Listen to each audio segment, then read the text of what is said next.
Have you ever found yourself constantly prioritizing others' needs over your own to a point where it feels like self-sacrifice?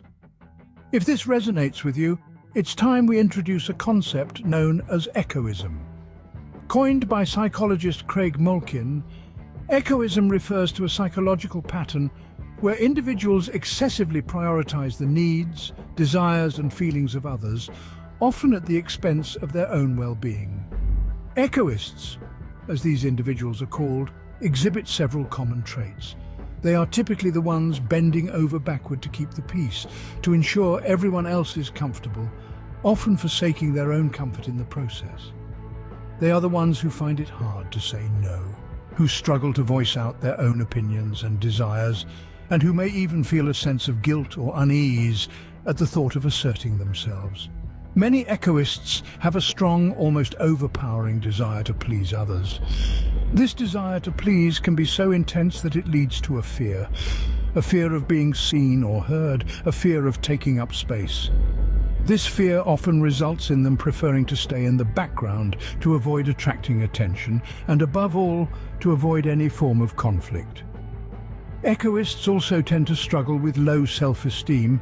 They might find it hard to accept compliments or positive attention, not because they don't want it, but because they don't believe they deserve it. They might have a deep-seated belief that their own needs are less important than those of others, and expressing their needs might lead to rejection or abandonment. But here's the thing, echoism is not an officially recognized mental health disorder. It's a psychological concept, a lens through which we can better understand certain patterns of behavior. It's a way to recognize and address the ways in which self-neglect, excessive accommodation, and a lack of assertiveness can impact our lives and relationships.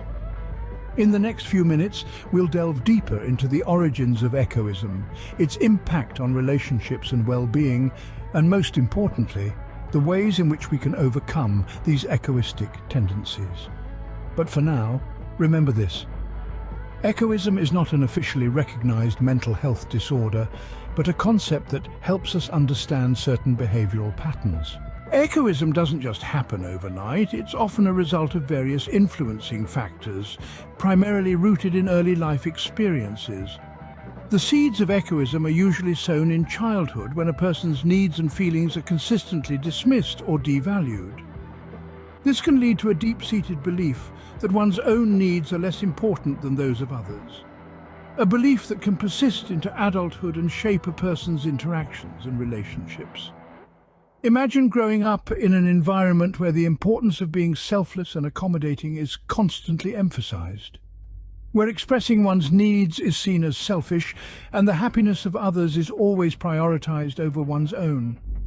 This kind of upbringing can ingrain a tendency to suppress one's desires and needs, leading to the development of echoistic traits. It's also important to note that our society often values and rewards self-sacrifice, further reinforcing these tendencies. Echoists may receive praise for being accommodating and selfless, which can make it even more challenging to recognize and challenge these patterns of behavior. It's not uncommon for echoists to be unaware of their tendencies, as their behavior is often seen as normal or even admirable. But the reality is, constantly prioritizing others over oneself can lead to unmet needs, resentment, and a diminished sense of self. Understanding the origins of echoism can help in recognizing and addressing such patterns. Unpacking these deeply rooted beliefs and behaviors is a crucial step towards healing and personal growth. Echoism can significantly impact our relationships and overall well-being. Now let's delve into the relationship dynamics often experienced by echoists and the toll it can take on their mental and emotional health. In the dance of relationships, echoists often find themselves playing the part of the echo, mirroring the needs and desires of a more dominant and assertive partner. This dynamic can be especially prevalent in relationships with narcissistic individuals who are drawn to the echoist's accommodating nature like a moth to flame. The echoists' struggle to set boundaries and express their own needs can lead to unbalanced dynamics, where they continually give and the other party continually takes. This pattern of constant self-neglect can have severe repercussions on an echoist's well-being. Imagine a cup continually being poured out but rarely filled. Over time, it becomes empty, mirroring the feelings of emptiness that echoists often grapple with. They may also harbor feelings of resentment and frustration, the result of unmet needs and desires that they've buried deep within themselves. But it's not just about unmet needs. Remember that echoists also struggle with a fear of being seen or heard.